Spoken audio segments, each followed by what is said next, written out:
some of the Muslims who are called today the Mufakkirun of al-Islam, the Islamic intellectuals. The Mufti of Al-Azhar, he has a Muslim girl in his presence with niqab. He becomes upset. He tells her, get out of the majlis or take the niqab off. Because it is the culture of the Arabs and it's not the religion of the Muslims.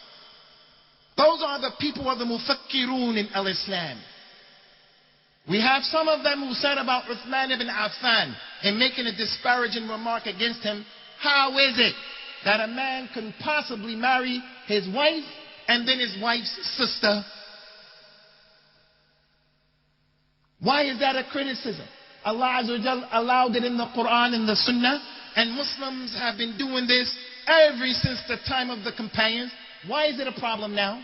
It's a problem now because it's something that non-Muslims can't appreciate.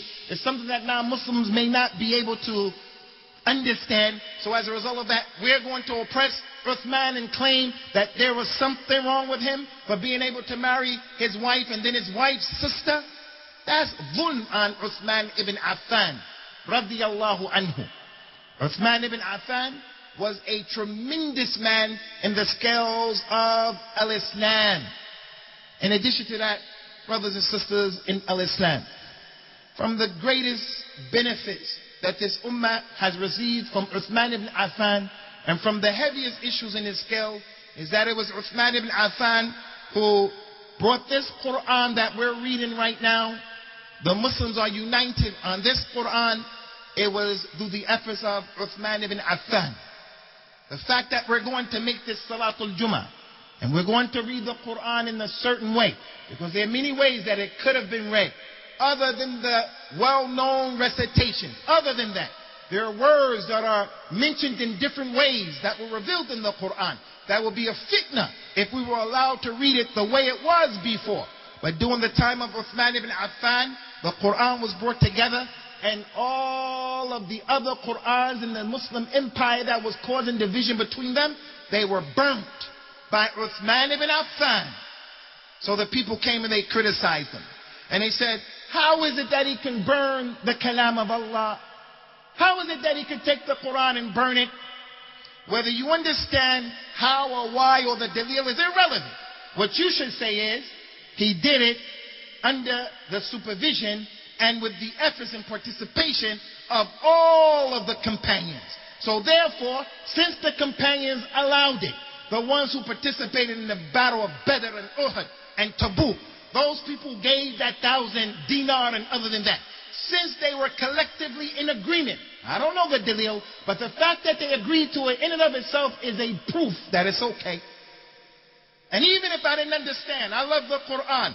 I don't love the Quran more than Uthman, RadiAllahu Anhu, who was oppressed when he was murdered with the Quran, and we'll get into that tomorrow, inshaAllah ta'ala. So the point, ikhwani fillah, our aqidah in al-Islam, whether we understand or we don't understand, whether it is clear the mistake that the companion made, our aqidah is not to talk bad about the companions in any shape, form, or fashion, and to have husn al-dhan about them. And from those companions who more than anyone else, after Abu Bakr and Umar, who deserve this position from us and this love and honor, is Dhu Nurain, the possessor of the two lights. That was his name, as Abu Bakr is as-Siddiq, Umar is Al-Faruq. The nickname for Uthman is Dhu Nurain, the possessor of the two lights, because he married the two daughters of the Prophet sallallahu alayhi wa ala alihi wa sallam. أقول قولي هذا واستغفر الله لي ولكم ونسأل الله تعالى التوفيق والسداد. Alhamdulillah wassalatu wassalamu ala rasulillah amma ba'du. From the virtues of Uthman, ikhwani, is that Uthman was an individual who was on the truth, and he was an individual who, during the times of trials and tribulations, he proved his worth. He was a person who was on the truth, especially during the rough times. Many people, they have certain characteristics during the good times.